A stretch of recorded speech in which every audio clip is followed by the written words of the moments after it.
Good morning, સુપ્રભાત. Welcome back to Sanskrit lecture. આપણે જોઈ રહ્યા હતા આપણો ચેપ્ટર 10 ત્વમેકા ભવાની. હે માં ભવાની, તું એક જ છે.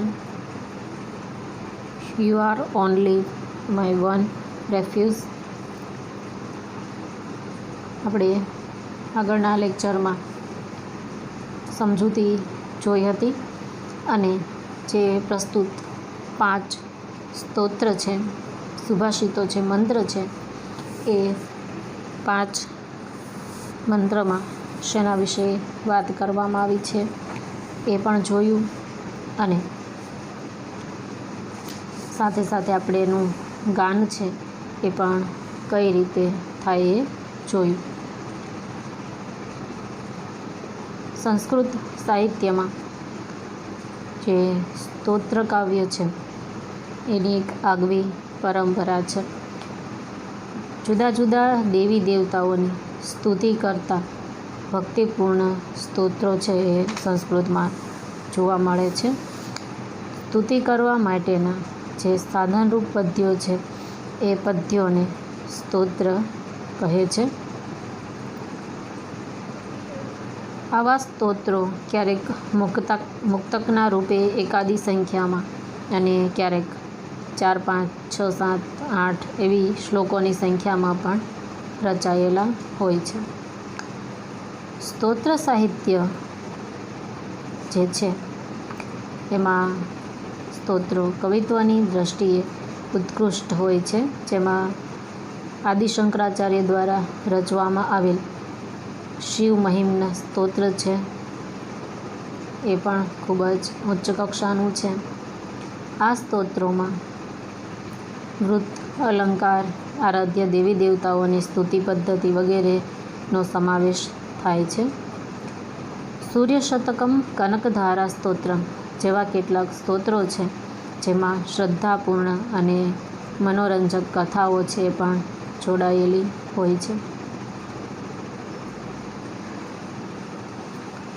આપણે વાત કરતા હતા કે ભાઈ સ્તોત્ર સાહિત્ય છે એ આદિ શંકરાચાર્ય રચેલા સ્તોત્રોનો એક વિશાળ શ્રેણી છે. એમણે ઘણા બધા સ્તોત્રો રચ્યા છે, પણ મૂળ સંખ્યા છે એ આપણે ચોક્કસ કહી શકતા નથી, કેમ કે ઘણા બધા એવા અન્ય કવિઓ પણ છે, લેખકો પણ છે કે જેમણે સ્તોત્ર રચ્યા છે પોતે, પણ એ પ્રસ્તુત કોના દ્વારા કર્યા છે? આદિ શંકરાચાર્યના નામે. કેમ કે આદિ શંકરાચાર્ય છે એ સમયે ખૂબ જ પ્રસિદ્ધ અને જાણીતા હતા, એટલે લોકો પોતાના સ્તોત્ર છે એ પણ આદિ શંકરાચાર્યના નામે છે એ પ્રસિદ્ધ કરતા હતા. અહીંયા માં જગદંબા ભવાનીની સ્તુતિ છે. સ્તુતિના પ્રત્યેક શ્લોકમાં ભક્તની અનન્ય શરણાગતિ અને અબોધ બાળકની ભક્તિનું સતત દર્શન થાય છે. એટલે ભક્ત છે એ પોતે કેમ એક નાનકડું બાળક હોય અને જેના માટે એનું સર્વસ્વ એની માતા હોય, એમ ભક્તના માટે પણ એનું સર્વસ્વ છે, એનું જે કાંઈ છે એ માં જગદંબા માં ભવાની જ છે. એ સંપૂર્ણ માં ભવાનીના શરણે છે, એના શરણાગતમાં છે. અહીં વર્ણન છે એ પ્રમાણે સ્તોત્રનું ગાન છે કરનાર ભક્તને પોતાના જે સાંસારિક સંબંધો છે, જે સંબંધીઓ છે, જેવા કે માતા પિતા, ભાઈ બહેન છે, પુત્ર હોય, પુત્રી હોય, પતિ પત્ની હોય, નોકર ચાકર હોય, આવા કોઈ પણ પ્રકારના સંબંધો છે એ સંબંધોમાં એને ઇન્ટરેસ્ટ નથી. એના માટે એનું જે કાંઈ છે, માતા પિતા કહો, ભાઈ બહેન કહો કે સુખ દુઃખનો સાથી કહો, જે કાંઈ કહો એ ફક્ત એ માં ભવાની જ છે. વળી ભક્ત છે એ શાસ્ત્ર, તપ, તીર્થ, વ્રત, ઉપવાસ એવા કોઈ પણ કર્મકાંડમાં પણ રસ રાખતો નથી. એના માટે માં આરાધ્ય દેવી ભવાની છે એના શરણે રહેવું એ જેને ગમે છે અને એને વિશ્વાસ છે કે ભાઈ કોઈ પણ સમય હોય, ઘટના હોય, દુર્ઘટના હોય, કોઈ પણ પ્રસંગ હોય, મા ભવાની છે, માતા એની રક્ષા કરશે જ. ને સારી રીતે જે ગાઈ શકાય એમ આપણે વાત કરી હતી અને આપણે પ્રયાસ પણ કર્યો હતો. મને ખાતરી છે કે તમે લોકોએ પણ એ ગાવાનો પ્રયાસ ચોક્કસ કર્યો હશે. આજના લેક્ચરમાં આપણે જોઈશું 5 શ્લોકના શબ્દાર્થ અને ભાષાંતર. ચેપ્ટર 10 ત્વમેકા Bhavani. O Bhavani, you are my soul refuge. જોઈએ પહેલા શ્લોકની ગ્લોસરી. બંધુઃ બ્રધર, રિલેટિવ. ભૃત્યઃ સર્વન્ટ. ભર્તા માસ્ટર, લોર્ડ, હસબન્ડ. જાયા વાઇફ. વૃત્તિઃ મીન્સ ઓફ લાઇવલીહુડ. પહેલા સુભાષિતનું ટ્રાન્સલેશન જોઈએ. Father is not my, mother is not my, brother is not my, donor is not my, son is not my, daughter is not my, servant is not my, master is not my, wife is not mine. Knowledge or education is not mine. Means of livelihood is not mine. O Bhavani, you are my only refuge. પ્રથમ શ્લોકમાં ભક્ત છે એ મા ભવાનીને પ્રાર્થના કરતા કહે છે કે મારે પિતા નથી, માતા નથી, મારે ભાઈ નથી, દાતા નથી, મારે પુત્ર નથી, પુત્રી નથી, નોકર નથી, સ્વામી નથી, પત્ની નથી, વિદ્યા નથી, નોકરી ધંધો પણ નથી. હે મા ભવાની, મારું એકમાત્ર શરણ એ તું જ છે.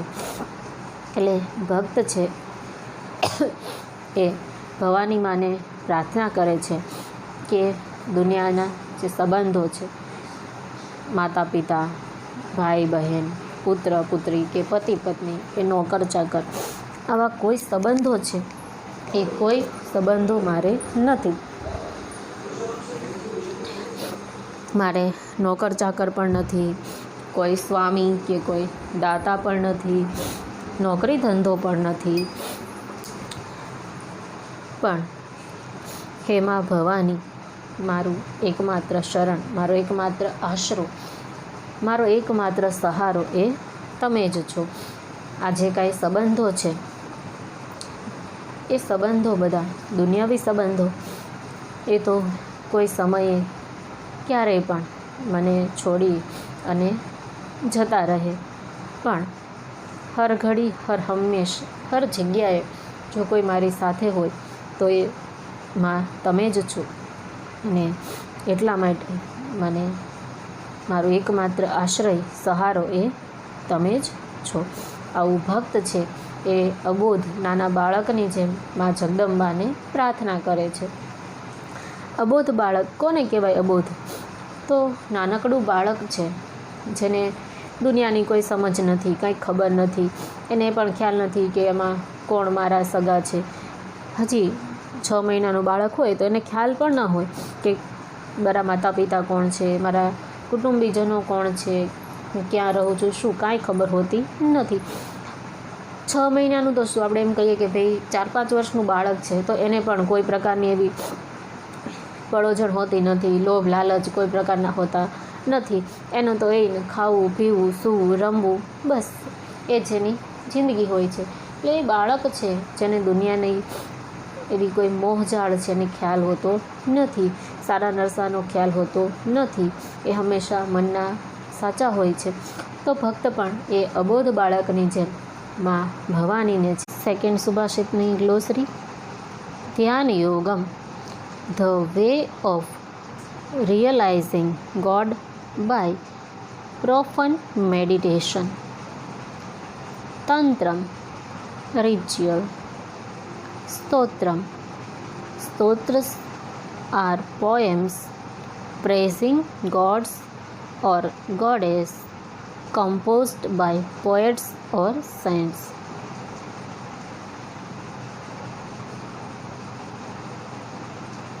Mantram, the hymns in the Vedas are called mantras.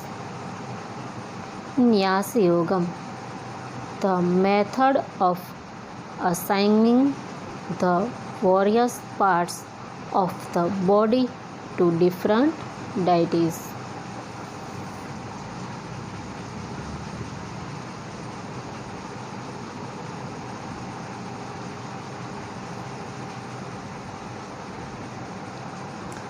Translation: I do not know charity, nor do I know the way of profound meditation. I do not know Tantra. I don't know the Stotra or Mantra. I don't know how to worship, nor do I know the technique of Nyas. O Goddess Bhavani, you are my only refuge. એટલે ભક્ત છે એ ભવાની માને એવી પ્રાર્થના કરે છે કે હું દાન કેમ કરું, દાન બાબતે કાંઈ જાણતો નથી, દાન કરવાનું જાણતો નથી. હું ધ્યાન યોગને પણ જાણતો નથી. ધ્યાન યોગ છે એટલે ધ્યાનની મુદ્રામાં મનને શાંત કરી અને કોન્સન્ટ્રેશન કરવાનું અને ઈશ્વર છે એના તરફ આપણું ધ્યાન કેન્દ્રિત કરવાનું. આપણે ફક્ત ભગવાનને જ સ્મરણ કરવાનું, આપણા મન ઉપર કાબૂ કરી ઈશ્વરને યાદ કરવાનું, કોન્સન્ટ્રેશન કરવાની જે પ્રક્રિયા છે એને ધ્યાન યોગ કહે છે. એટલે ભક્ત કહે છે કે હું આવો ધ્યાન યોગ છે એ જાણતો નથી, હું તંત્ર નથી જાણતો, કોઈ સ્તોત્ર કે કોઈ મંત્ર હું જાણતો નથી. કેમ સ્તુતિ કરવી, કેમ પ્રાર્થના કરવી, કયા મંત્રોનું ઉચ્ચારણ કરવું, કયા સ્તોત્ર બોલવા, કયા તંત્રનો ઉપયોગ કરવો, એ કોઈ બાબત હું જાણતો નથી. હું પૂજા વિધિ પણ નથી જાણતો, કે કઈ રીતે તમારી પૂજા અર્ચના કરવી એ પણ હું જાણતો નથી. ન્યાસ યોગ પણ હું જાણતો નથી. ન્યાસ યોગ એટલે શરીરના જુદા જુદા અવયવો છે, એ જુદા જુદા અવયવો છે, એમાં જુદા જુદા દેવતાઓના મંત્ર સાથે એનું ધ્યાન કરવાનું પ્રક્રિયા છે, એને ન્યાસ યોગ કહે છે. એટલે સાદી રીતે આપણે જો સમજીએ તો મનને કોન્સન્ટ્રેશન કરવાની જે પ્રક્રિયા છે એ ધ્યાન યોગ છે. અને શરીરને, મન સાથે શરીરને કોન્સન્ટ્રેટ કરી એને કાબૂમાં કોન્સન્ટ્રેટ કરવાનું છે. પણ કઈ રીતે? તો કે એને કાબૂમાં, એને કંટ્રોલમાં રાખવાનું છે. આપણી જે ઇન્દ્રિયો છે, કર્મેન્દ્રિયો અને જ્ઞાનેન્દ્રિયો છે, તો એને કંટ્રોલમાં રાખવાની જે પ્રક્રિયા છે એને કહેવાય છે ન્યાસ યોગ. એટલે ભક્ત કહે છે કે હું આવું પણ જાણતો નથી. એટલે હું જે કાંઈ બાહ્ય આડંબરો કે કર્મકાંડો છે, ભક્તિ, પૂજા, પાઠ, મંત્ર, તંત્ર, દાન કરવું, એ કોઈ બાબત હું જાણતો નથી. હે માં ભવાની, મારું એકમાત્ર શરણ છે એમ તમે જ છો. હું તમારા શરણે છું અને મને જે કાંઈ આવડે છે રજૂઆત કરતાં કે બોલતા, પૂજાપાઠ કરતાં, એ હું તમારી સમક્ષ આ શબ્દો દ્વારા રજૂ કરું છું. તમે મારો સહારો છો. ત્રીજા સુભાષિતની ગ્લોસરી.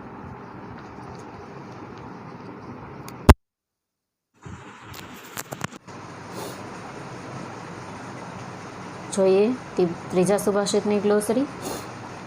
પુણ્યમ, રિલિજિયસ મેરિટ. તીર્થમ, હોલી પ્લેસ. મુક્તિ, લિબરેશન. લયમ, observation of mind, deep concentration. Bhakti, devotion. Vratam, a vow. Translation આ પ્રમાણે. I do not know religious merit. I do not know holy place.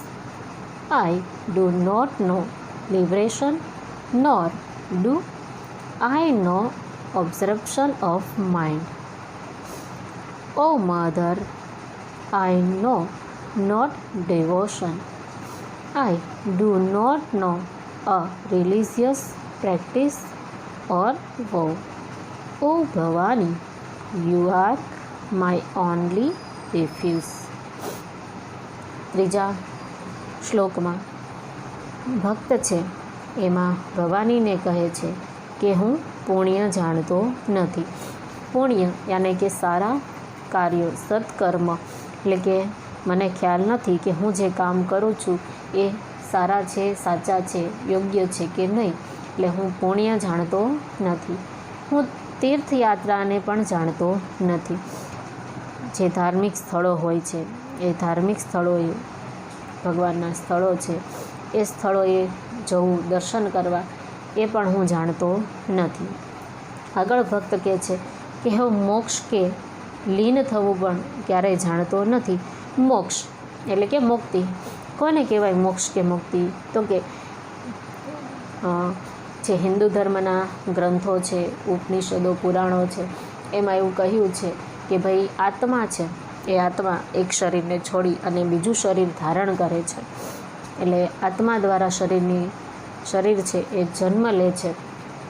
તો વારંવાર આત્માનો જન્મ લેવો અને મૃત્યુ, જન્મ અને મૃત્યુ, તો એ જન્મ અને મૃત્યુના ચક્રમાંથી મુક્ત થવું એને કહે છે મુક્તિ અથવા મોક્ષ. અને બીજું ભક્ત એમ કહે છે કે હું લીન થવાનું નથી જાણતો. લીન થવું એટલે શું? તલ્લીન થઈ જવું, મગ્ન થઈ જવું, ખોવાઈ જવું. કોનામાં? તો કે બ્રહ્મમાં, ઈશ્વર અલ્લાહમાં. તો કે ભક્ત છે એમ કહે છે કે હું મોક્ષ નથી જાણતો અને હું ઈશ્વરમાં, ભગવાનમાં લીન થવાનું આ બાબતો હું કાંઈ જાણતો નથી. હેમાં હું ભક્તિ કે વ્રતને પણ જાણતો નથી. કોને ભક્તિ કહેવાય, કોને વ્રત કહેવાય, કઈ રીતે ભક્તિ અને વ્રત થાય એ પણ હું જાણતો નથી.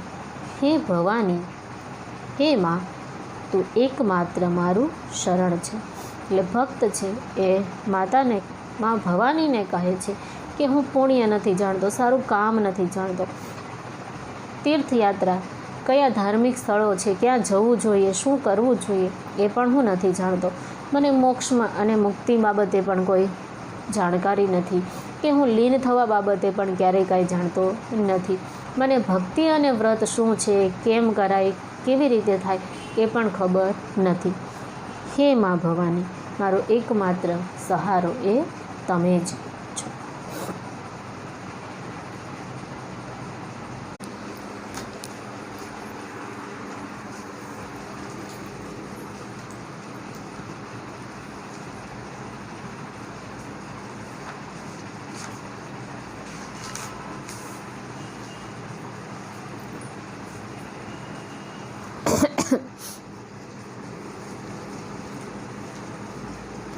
આગળ જોઈએ સુભાષિત 4ની ગ્લોસરી. શરણીએ, ઓ યુ પ્રોટેક્ટર. વિવાદે, in dispute or argument.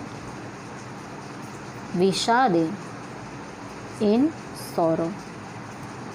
પ્રમાદે, in case of laziness, carelessness. Anale, in fire.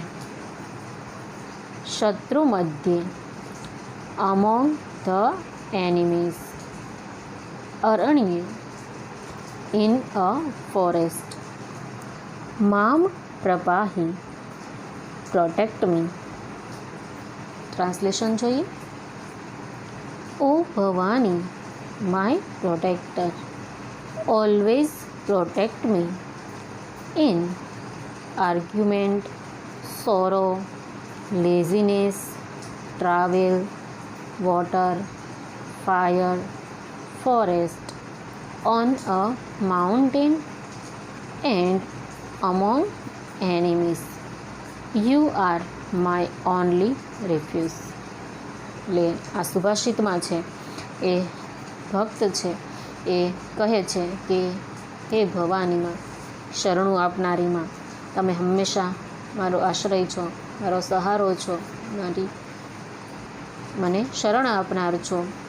હું કોઈ પણ જગ્યાએ હોઉં, કોઈ વિવાદમાં હોઉં, કોઈની સાથેની દલીલમાં હોઉં, કોઈ દુઃખમાં હોઉં કે આળસમાં હોઉં કે મુસાફરીમાં હોઉં, પ્રવાસમાં હોઉં, પાણીમાં હોઉં કે આગમાં હોઉં, જંગલમાં હોઉં કે પર્વત ઉપર હોઉં, દુશ્મનોની વચ્ચે હોઉં, તમે હંમેશા મારી રક્ષા કરો.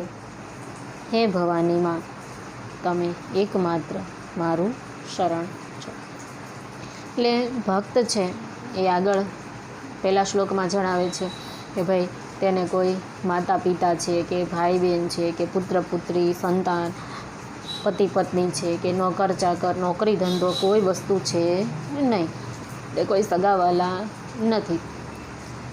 એ કોઈ આપત્તિમાં હોય, કોઈ વિવાદમાં હોય કે દુઃખમાં હોય, આળસ હોય કે પ્રવાસ મુસાફરી હોય, આગ પાણી જેવી આપત્તિઓમાં હોય કે ડુંગર ઉપર હોય કે દુશ્મનોની વચ્ચે હોય, કોઈ પણ જગ્યાએ હોય, કોઈ પણ સમયે હોય, હંમેશા તમે મારી રક્ષા કરો. એટલે માતાજીને એ પ્રાર્થના કરે છે, માં જગદંબા, માં ભવાનીને એ પ્રાર્થના કરે છે કે હે માં, હું કોઈ પણ જગ્યાએ, કોઈ પણ હાલતમાં, ગમે એવી પરિસ્થિતિમાં હોઉં, તમે મારી રક્ષા કરજો.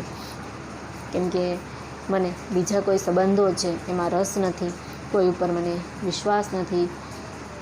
દુનિયાવી જે સંબંધો છે એ કોઈ પણ સમયે ક્યારેય પણ સાથ છોડીને જતા રહે, પણ તમે એક જ છો કે જે હર ઘડી હર હંમેશ મારી સાથે રહો છો, મને શરણ આપો છો. તો તમે આવી બધી જગ્યાએ, આવી બધી પરિસ્થિતિમાં છે એ મારી રક્ષા કરો અને મને સહારો છે એ આપો. લાસ્ટ 5મા સુભાષિતની ગ્લોસરી.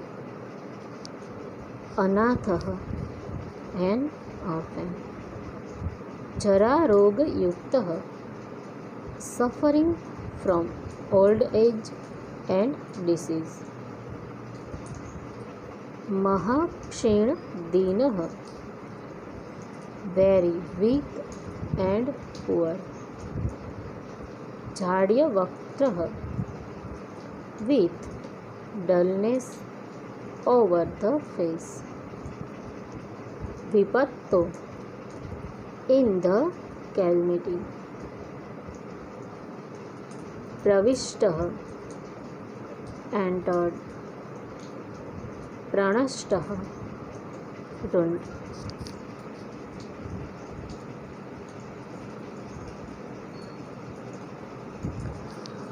ટ્રાન્સલેશન જોઈએ. O Bhavani, I am an orphan, I am poor, I am suffering from old and disease, I am very miserable and helpless, my face is always dull,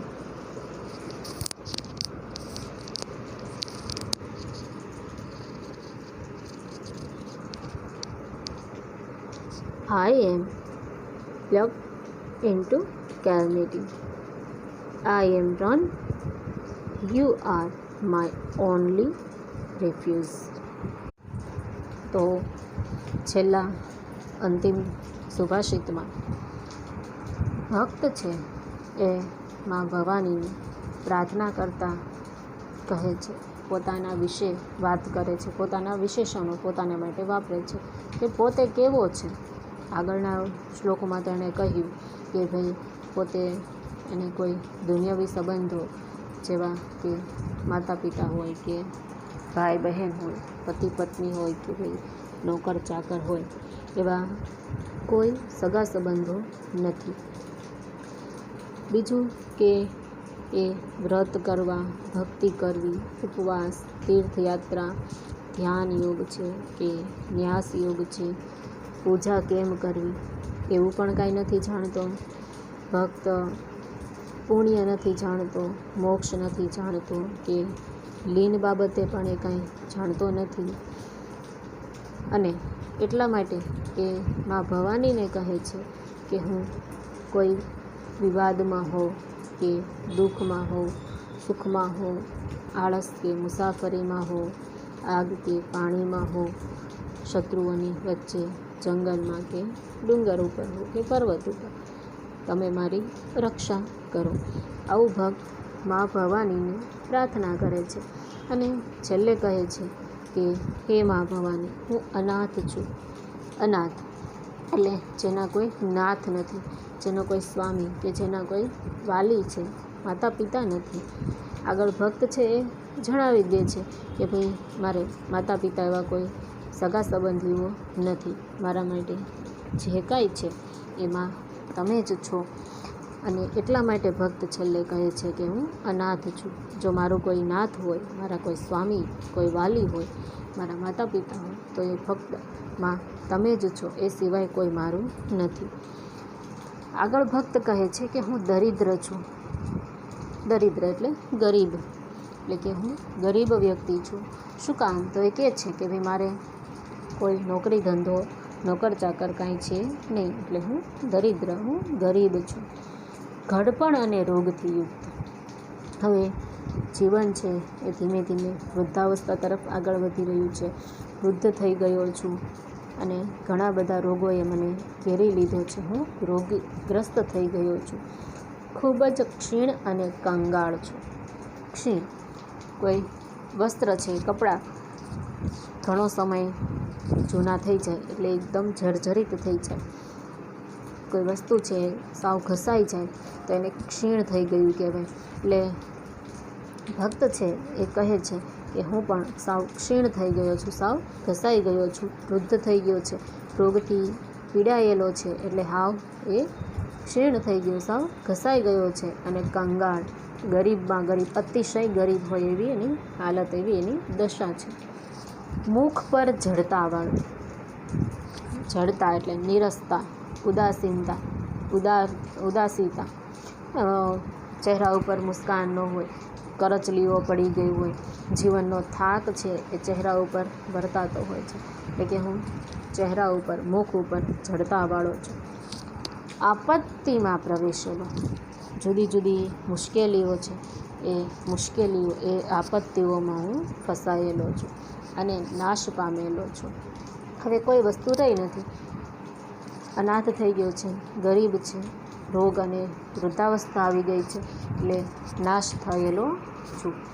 હે ભવાનીમાં તું એક જ મારું શરણ છે. એટલે કે હું આવો છું છતાં મારો આશરો, મારો સહારો એમાં તમે જ છો. કેમ કે સંતાન છે એ ગમે એવું હોય, રોગથી ગ્રસ્ત હોય, બીમાર હોય, સુખી હોય, દુઃખી હોય, ગમે એવું સંતાન હોય, માતાને માટે એક કિંમતી રત્ન સમાન હોય છે. માને હંમેશા પોતાના સંતાનો છે, પોતાના બાળકો છે એ અતિશય વાલા હોય છે. એટલે ભક્ત છે એક બાળકની જેમ માં જગદંબા, માં ભવાનીને આવી રીતે પ્રાર્થના કરે છે. કેમ કે જગદંબા ભવાની છે એ આખા સંસારની માં છે. આપણે બધા દરેકે દરેક એ માં ભવાનીના સંતાનો છે. સૃષ્ટિનું સર્જન છે, ઉત્પત્તિ છે એ આ માં ભવાનીના માધ્યમથી થયું છે. એટલે આપણે બધા એ માં ભવાનીના સંતાનો છીએ. અને આપણે જેમ આપણી માતા પાસે છે એ કોઈ વસ્તુની માંગણી કરીએ કે જીદ કરીએ, કાંઈ જોતું હોય તો પણ મમ્મી આગળ જઈએ છીએ. આપણા ઉઠીએ ત્યાંથી સૂઈએ ત્યાં સુધી, જન્મીએ ત્યાંથી મૃત્યુ સુધી માં છે એ આપણા માટે જ જીવતી હોય એવું આપણે અહેસાસ છે ચોક્કસ કરીએ છીએ. એટલે ખરેખર માં છે એ ભગવાનનું બીજું સ્વરૂપ નહીં, પણ માં એ જ ભગવાન છે એમ કહીએ તો પણ ચાલે. એટલે બાળકની જેમ ભક્ત પણ માં ભવાનીને આવી રીતે પોતાની રક્ષા કરવા માટે અને પોતાનું શરણ છે એ સમજે છે અને એના ઉપર જ એનો બધા વિશ્વાસ છે. અને જે કાંઈ સંબંધો છે એ બધા એના માં ભવાની સાથે જ છે એવું અનન્ય ભક્તિ ભાવથી ભક્ત છે અહીંયા રજૂ કરે છે. તો આ તો આપણું ચેપ્ટર 10, જેમાં આપણે આ સરસ મજાના પ્રાર્થના સ્વરૂપ 5 સુભાષિતો સ્તોત્ર જોયા. આગળ કહ્યું એમ આમાંથી આપણે એક્ઝામ માટે શ્લોક પરતીના જે ક્વેશ્ચન આવે છે એના માટેના 2 શ્લોક છે, 4થો અને 5મો, એ લર્ન કરવાના છે. 4થો શ્લોક છે: વિવાદે વિષાદે પ્રમાદે પ્રવાસે જલે ચાનલે પર્વતે શત્રુમધ્ય અરણ્યે શરણ્યે સદામાં પ્રપાહી ગતિસ્ત્વમ ગતિસ્ત્વમ ત્વમેકા ભવાની. અને 5મો અંતિમ શ્લોક છે: અનાથો દરિદ્રો જરારોગ યુક્ત મહાક્ષીણ દીન સદા જાળ્યવક્ત્ર વિપત્તો પ્રવિષ્ટ પ્રણષ્ટ સદા અહમ ગતિસ્ત્વ ગતિસ્ત્વ ત્વમેકા ભવાની. તો આવી રીતે શ્લોક છે એ સરસ મજાના છે, આવડી જાય એવા, એકદમ સરળ, કે તમે લોકોએ લર્ન કરી કાઢ્યા હશે. આજે રાખીએ આટલું. ફરી મળીશું આગળના લેક્ચરમાં નવા ચેપ્ટર સાથે. Thank you.